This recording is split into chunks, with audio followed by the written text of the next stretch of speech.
ইসরায়েলের কাছে রয়েছে পারমাণবিক অস্ত্র। আসন্ন যুদ্ধে ইরানের কাছে পরাজিত হওয়ার সম্ভাবনা দেখলেই পারমাণবিক বোমা ব্যবহার করতে পারে ইসরায়েল, এমনটাই মনে করছেন অনেক বিশ্লেষক। এদিকে যুক্তরাষ্ট্রের সাথে ইরানের চলছে পারমাণবিক ইস্যুতে দর কষাকষি। কূটনৈতিকভাবে মার্কিন প্রশাসন তেহরানের কাছে ব্যর্থ হলেই ইরান জুড়ে সামরিক অভিযান চালাবে যুক্তরাষ্ট্র, এমন হুমকি দিয়েছেন প্রেসিডেন্ট ডোনাল্ড ট্রাম্প।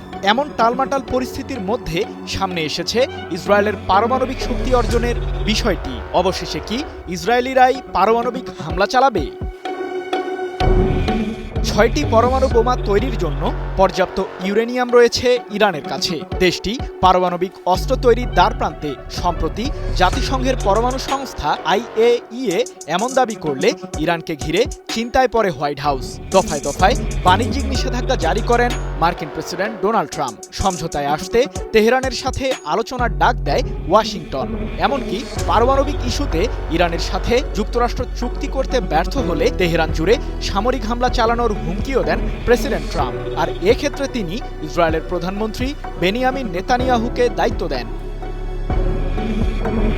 তবে এরই মধ্যে পারমাণবিক ইস্যুতে চতুর্থ দফার বৈঠক শেষ হয়েছে ইরান ও যুক্তরাষ্ট্রের মাঝে। যদিও এখন পর্যন্ত কোনো সমাধানে আসতে পারেনি দুই পক্ষই, যার ফলে আলোচনা গড়িয়েছে পরবর্তী ধাপে। কিন্তু ইরান বারবার দাবি করে আসছে তাদের এই পরমাণু কর্মসূচি কেবলই বেসামরিক খাতে ব্যবহার করা হচ্ছে, অস্ত্র তৈরি ইরানের উদ্দেশ্য নয়। যদিও দেশটির কাছে ৬০% ওপরে পরিশুদ্ধ ইউরেনিয়াম রয়েছে বলে দাবি IAEA এর। সাধারণত বেসামরিক খাতে ব্যবহারের জন্য এত বেশি পরিমাণ পরিশুদ্ধ ইউরেনিয়ামের প্রয়োজন পড়ে না। জাতিসংঘের পরমাণু সংস্থা কিংবা মার্কিন প্রশাসন তাদের চিন্তা শুধুই ইরানের পারমাণবিক ও ক্ষেপণাস্ত্র কর্মসূচিকে ঘিরে। কারণ মধ্যপ্রাচ্যে পশ্চিমা বলয় নিয়ন্ত্রণে রাখতে ইরানকে দমানো গুরুত্বপূর্ণ বলে মনে করে হোয়াইট হাউস। এমন পরিস্থিতিতে ইসরায়েলের পারমাণবিক কেন্দ্র সম্পর্কে সবকিছু জেনেও যেন উদাসীন ভাব IAEA এবং মার্কিন প্রশাসনের। ইসরায়েলের কাছে বর্তমানে রয়েছে ৯০টি পারমাণবিক ওয়ারহেড, এমন দাবি মার্কিন গবেষণা প্রতিষ্ঠান ফেডারেশন অব আমেরিকান সায়েন্টিস্টের। যদিও বিষয়টি এড়িয়ে চলেন ইসরায়েলের প্রধানমন্ত্রী বেনিয়ামিন নেতানিয়াহু। এমনকি জাতিসংঘের পরমাণু সংস্থা IAEA এর সাথেও NPT চুক্তিতে যায়নি ইসরায়েল।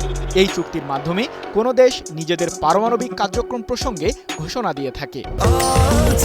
স্বাস্থ্যকর অল টাইম হানিকম, সব সময় অল টাইম হেলদি লাইফ। আর চুক্তিটি না করার পেছনেও রয়েছে নেতানিয়াহুর গভীর ষড়যন্ত্র।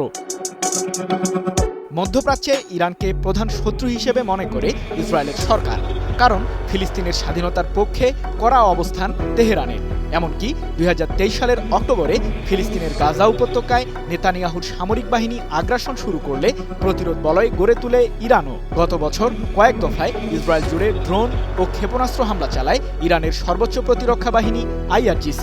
নিরীহ ফিলিস্তিনিদের ওপর নেতানিয়াহুর বর্বরতার প্রতিশোধ নিতেই তেহরানের এই হামলা, এমন দাবি IRGC। তবে ইরান ও ইসরায়েলের পূর্ণাঙ্গ যুদ্ধ শুরু হলে ঘটবে বিপত্তি। IRGCর কাছে বর্তমানে আধুনিক সমরাস্ত্র রয়েছে, যা দেশটিকে ইহুদিবাদীদের বিরুদ্ধে করে তুলেছে সর্বোচ্চ শক্তিশালী। এমনকি বিশ্বের নতুন পরাশক্তি হিসেবেও আবির্ভাব হতে চলেছে ইরানের, যাকে ঘিরে বাড়তি চিন্তায় মার্কিন প্রশাসন। ইরানের সাথে সম্মুখ যুদ্ধে যদি পরাজয়ের দ্বারপ্রান্তে আসে নেতানিয়াহু বাহিনী, তাহলে পারমাণবিক অস্ত্র ব্যবহার করবে ইসরায়েল, এমন দাবি ব্রিটিশ মার্ক্সবাদী সংস্থা কাউন্টার ফায়ারের। তবে বিশ্লেষকরা বলছেন আঞ্চলিক স্বার্থ বজায় রাখতে ইরানের সাথে বৃহৎ পরিসরে যুদ্ধে জড়াবে না মার্কিন প্রশাসন কিংবা ইসরায়েল। সৃজন মাহমুদ, নিউজ 24।